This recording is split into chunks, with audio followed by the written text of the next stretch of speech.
ये अब बहुत VVI प्रश्न चलेगा, ठीक है, मैट्रिक एग्जाम के लिए।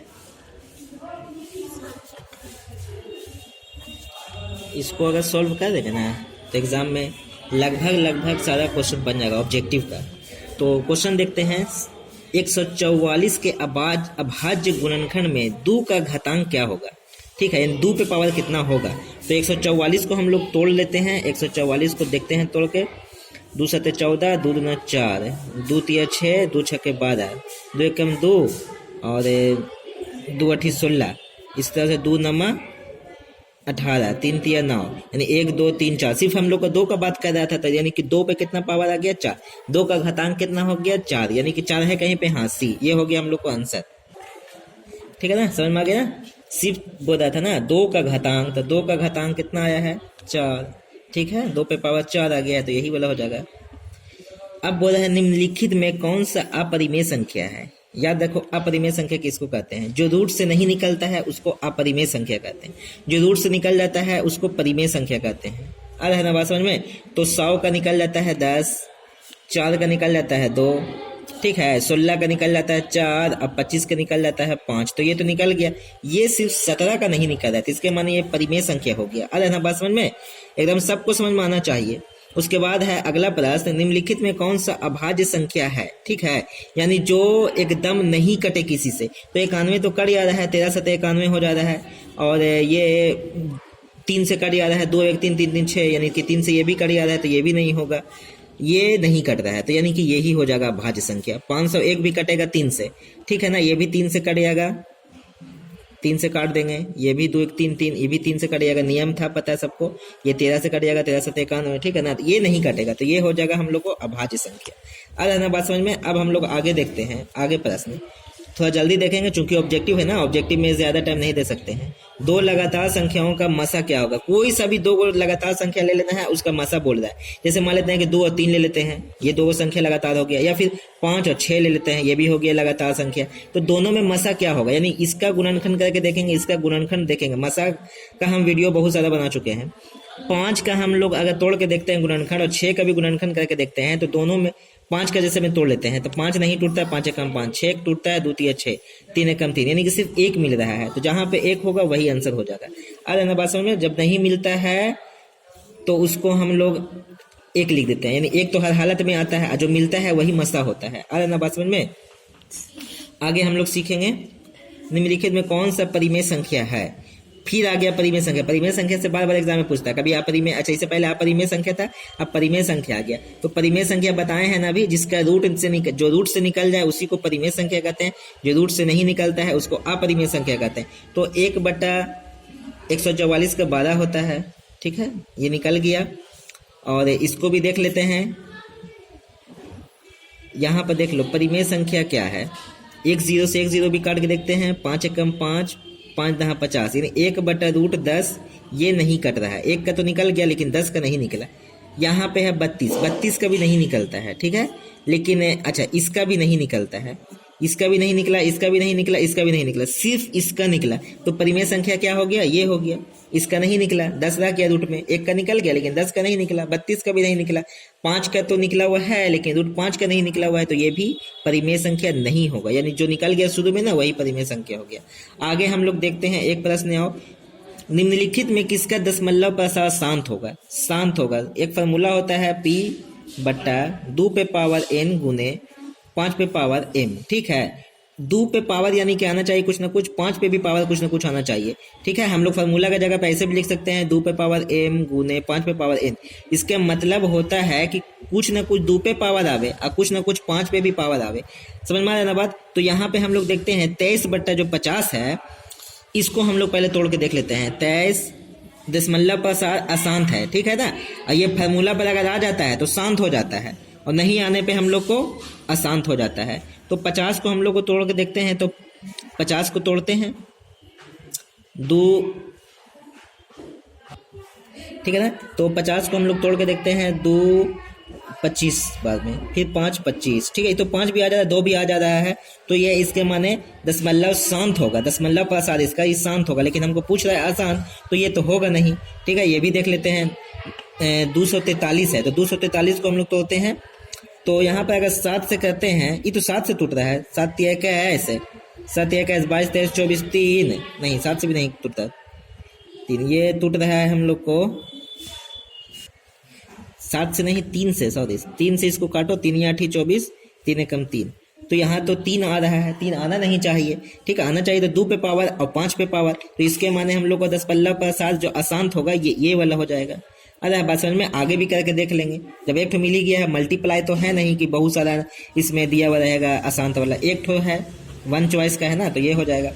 ठीक है, अब अगले प्रश्न तरफ चल, ठीक है ना, अगला प्रश्न है निम्नलिखित में किसका 10 पल्लव पर शांत होगा। ठीक है, इससे पहले अशांत वाला था और शांत का हम नियम बताए थे कि P पर बटा 2 पे पावर कुछ रहना चाहिए और 5 पे पावर कुछ ना कुछ रहना चाहिए। ठीक है, 2 पे पावर m कहते हैं, 5 पे पावर n, इसकी जगह पर हम लोग 2 पे पावर p भी दे सकते हैं, 5 पे पावर q भी दे सकते हैं। पावर पे ये मत सोचना कि यहाँ पे m है तो m ही लिखे, ऐसा कुछ नहीं है, 2 पे पावर कुछ भी कर सकते हैं।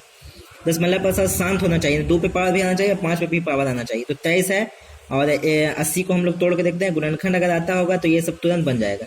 40 है 20, फिर यहाँ से करेंगे 10, फिर यहाँ से करेंगे तो 2 5, 5 भी आ ही गया है, तो यानी कि यही हो जाएगा हम लोग को। 2 पे पावर आना चाहिए, 5 पे भी आना चाहिए, तो आ गया शुरू में ही, तो अब क्यों करें। ठीक है, आगे देखते हैं। बहुपद इतना के शून्यकों का योग क्या होगा। ठीक है, शून्यकों का योग याद रखो, योग का फॉर्मूला होता है अल्फा प्लस बीटा बराबर, इसी को शून्यकों का योग भी कहते हैं, माइनस बी बटा ए होता है। और जो वाई स्क्वायर के साथ जो भी होता है वो ए होता है, सिर्फ वाई के साथ जो होता है वो बी होता है, जिसके साथ कुछ नहीं लगा रहता है ए बी सी डी का, वो सी होता है।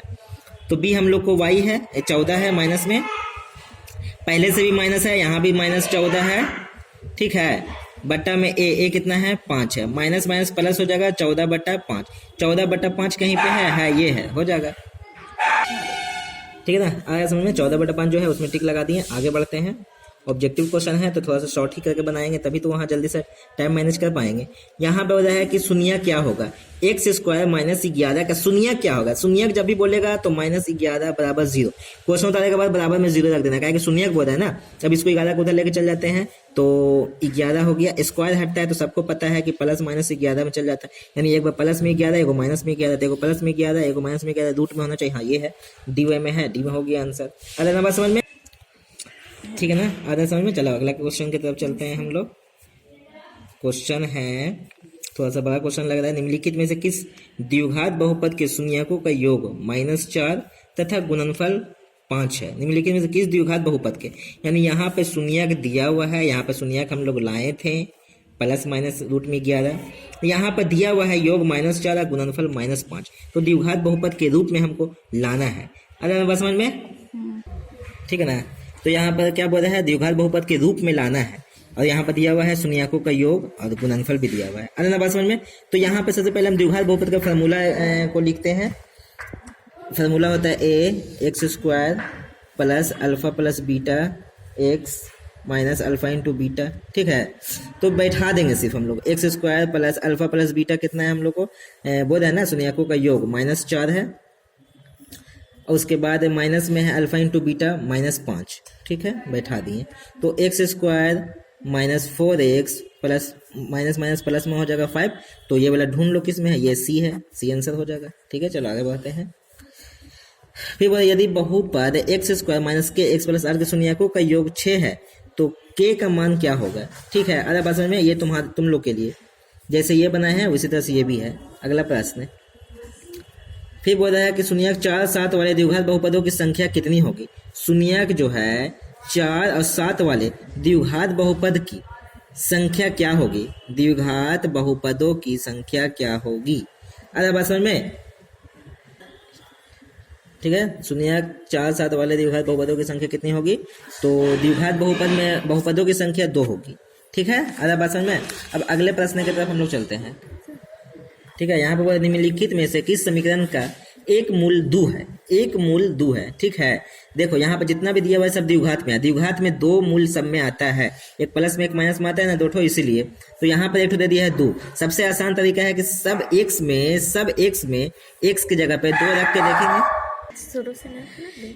ठीक है, आ रहा ना समझ में। तो एक्स की जगह पे 2 रखेंगे, जहां जहां पे भी एक्स है ना 2 रखेंगे और देखेंगे कि बराबर में 0 आ जाता है कि नहीं।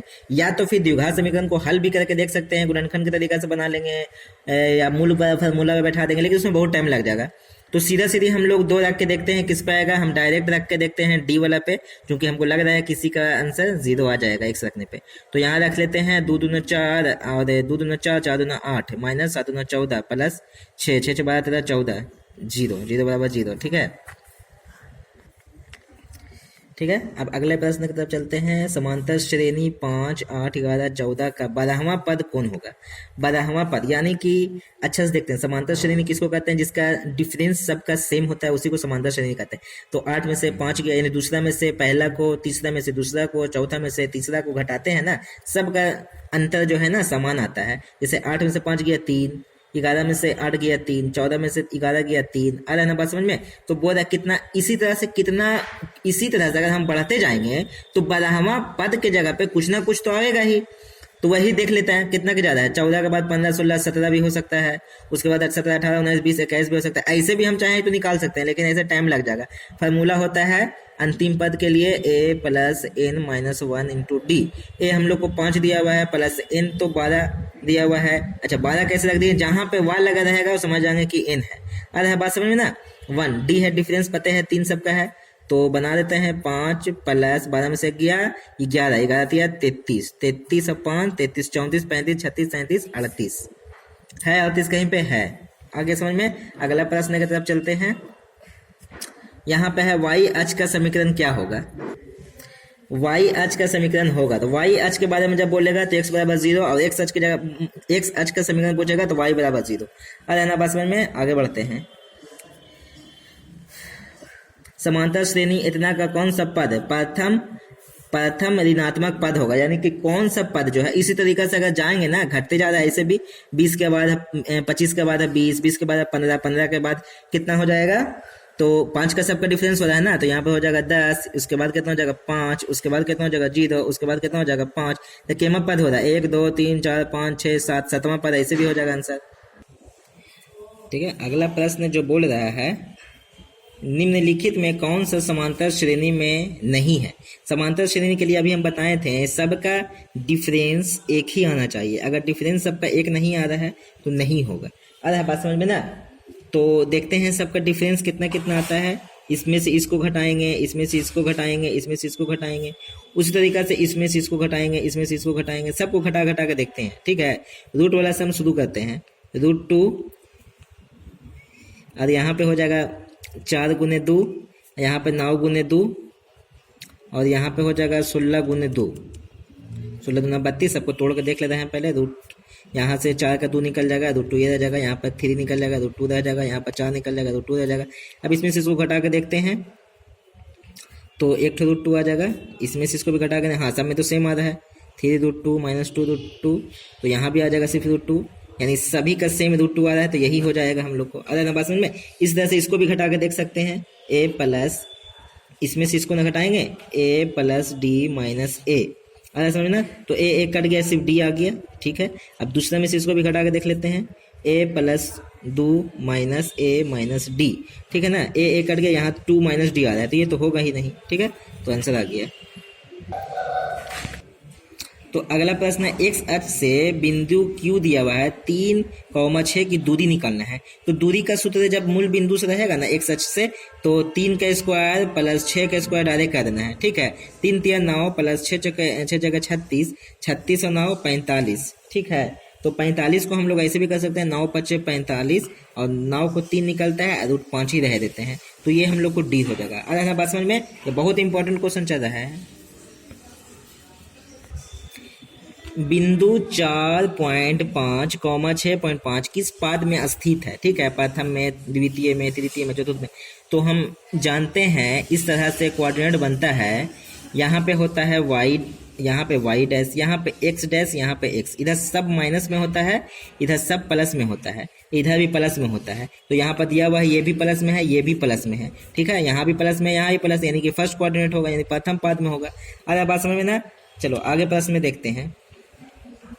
बहुत इंपॉर्टेंट क्वेश्चन चल रहा है, यही एग्जाम में आएगा ही। बिंदु A3,4 और 1,2 को मिलाने वाले रेखाखंड के मध्य बिंदु के नियामक बताना है। मध्य बिंदु के नियामक जो होता है ना, x1 प्लस x2 बटा 2, y1 प्लस y2 बटा 2, ये फार्मूला होता है। और शुरू वाला x1 होता है, यहाँ y1 होता है, यहाँ x2, यहाँ y2, यानी कि 3 और 1 4 हो जाएगा, 4 बट्टा 2 डायरेक्ट। और उसके बाद 4 और 2 को जोड़ते हैं तो माइनस में 2 बट्टा 2 हो जाएगा, काटेंगे माइनस में 1, 2 दूना 4, यानी 2 और माइनस 1, 2 और माइनस 1 है किसी में, 2 और 1 माइनस 1 है, यानी सी हो जाएगा आंसर। ठीक है, आगे देखते हैं। चलो, यदि दो समरूप त्रिभुजों के क्षेत्रफलों का अनुपात 25:64 है तो इनके संगत भुजाओं का अनुपात, सबसे पहले समझ लो, भुजाओं का अनुपात जब बोलेगा, भुजाओं का अनुपात बोलेगा तो स्क्वायर रूट निकाल देंगे। ठीक है, और अगर जब क्षेत्रफल निकालने के लिए बोलेगा तो स्क्वायर कर देंगे। तो यहाँ पर तो हम लोग को दिया हुआ है, भुजा निकालने के लिए बोल रहा है, क्षेत्रफल दिया हुआ है, तो 25 के 5 होता है और 64 के 8 होता है वर्गमूल, रूट जो बोलते हैं, तो 5:8 है, कहीं पे है, सी हो जाएगा आंसर। अरे बात समझ में, आगे देखते हैं, बहुत इंपॉर्टेंट क्वेश्चन एग्जाम में यही आएगा। यदि त्रिभुज के शीर्षों का नियामक इतना तथा इतना है तो त्रिभुज का परिमाप क्या होगा। ठीक है, तो सबसे पहले त्रिभुज हम लोग बना के देख लेते हैं एक ठो, और जिसका नियामक सबका दिया हुआ है, तो त्रिभुज का परिमाप निकालना है। ठीक है, शीर्षों का नियामक निकालने के लिए बोला है। ठीक है, ठीक है ना, त्रिभुज के शीर्षों का नियामक दिया हुआ है, तो त्रिभुज का परिमाप बोला है। आ रहा है ना बात समझ में, परिमाप। तो सबसे पहले हमको दूरी निकालना पड़ेगा ना। दूरी निकालने के लिए मान लेते हैं कि एक तो ये है A, ये है B और ये है C दिया हुआ। ठीक है, A नियामक, B नियामक, C नियामक। तो सबसे पहले AB निकलता है। ठीक है ना, तो त्रिभुज का परिमाप निकालने के लिए यानी तीनों त्रिभुज के जो दूरी होता है ना उसको निकाल देना। ऐसे त्रिभुज ऐसे बनता है ना, A है, B है, C है, इसका दूरी निकालेंगे, फिर इसका दूरी निकालेंगे, फिर इसका दूरी निकालेंगे, सबको जोड़ देंगे। तो मान लेते हैं AB की दूरी निकालना है, तो AB की दूरी यही ना है, तो यहाँ पे 0 है, यहाँ पे 0 है, 8 ना सिर्फ हो जाएगा, 8 64 के कितना निकलेगा, सिर्फ 8 ही निकल जाएगा, तो 8 कर देंगे। ठीक है ना, और उसके बाद यहाँ से यहाँ तक है ना, BC है, तो B और C। ठीक है, BC में भी खाली 0 0 है और 6 और 0 है ना, तो इसका भी 6 ही हो जाएगा। और ये दोनों फिर जब रहेगा ना, तो ये दोनों को यहाँ पर AC ना है, A है और C है, इसमें 8 भी आ रहा है और इसमें 6 आ रहा है, इसमें 8 आ रहा है ना, तो ये दोनों को क्या करना है, जोड़ देना है। 8 8 64 और 6 6 36, तो 64 और 36 से कितना होता है, 100 का रूट निकलता है 10। अब सबको जोड़ दो, कितना हो जाएगा, 18 19 20 21 22 23 24 आ गया, यानी C हम लोग का आंसर आ गया। आ रहा ना बात समझ में। चलो अगला प्रश्न देखते हैं हम लोग को क्या होगा। A² बराबर BC² प्लस AC², तो C बराबर कितना होगा, ये हम लोग जानते हैं, पाइथागोरस के लिए है, ये 90 डिग्री पर ही फॉलो करता है, तो 90 डिग्री हो गया। आ बात समझ में। अगला प्रश्न तरफ जाते हैं और देखते हैं, यदि कोण P डिग्री त्रिज्या, कोण जो है ना P डिग्री है और त्रिज्या है R, वृत्त के त्रिज्या खंड का कोण है, तो त्रिज्या खंड का क्षेत्रफल बताएं। तो त्रिज्या खंड का क्षेत्रफल होता है पाई R² थीटा बटा 360, और थीटा का जगह पे बोल रहा है कि P डिग्री है, तो P जहाँ पे है पाई R² थीटा बटा 360, यही तो है और कोई नहीं होगा। ठीक है, 360 बटा में यहाँ पे होता है, लेकिन यहाँ पर 180 है, लेकिन होता है 360, तो हो गया ये आंसर। अरे बात समझ में। अगला क्वेश्चन की तरफ चलते हैं। यहाँ पे है 25वां क्वेश्चन, इसके बाद जो बनेगा ना 26 से, वो दूसरा वीडियो में देख लेना है। अरे ना बात समझ में, 25 तक ही बता रहे हैं, इसके बाद नेक्स्ट जो वीडियो रहेगा, नेक्स्ट जो रहेगा ना क्वेश्चन, वो अगला वीडियो में रहेगा। 2 cos 37 डिग्री बटा sin 53 डिग्री। ठीक है, तो याद रखो कि 90 से ही बनता है। cos को हम लोग अगर छोड़ देंगे तो इसको चेंज करना पड़ेगा, या फिर हम लोग को sin को चेंज करेंगे तो cos को वैसा ही छोड़ना पड़ेगा। तो यहाँ पर करके भी हम लोग देख सकते हैं, 2 cos को सही रह देते हैं 37, और इसको कहते हैं sin 90 माइनस 53 है ना, तो कितना घटाएं इसमें से, जो 53 आ जाए तो 37 घटाएंगे। साइन का क्या होता है, cos होता है, 2 cos 37 बटा cos 37। ठीक है, 37 कर दिया, 2 बच गया, तो 2 आंसर हम लोग को आ गया। अगला प्रश्न में, अगला प्रश्न जितना है ना देख लो, अगला वीडियो में रहेगा। अगला प्रश्न में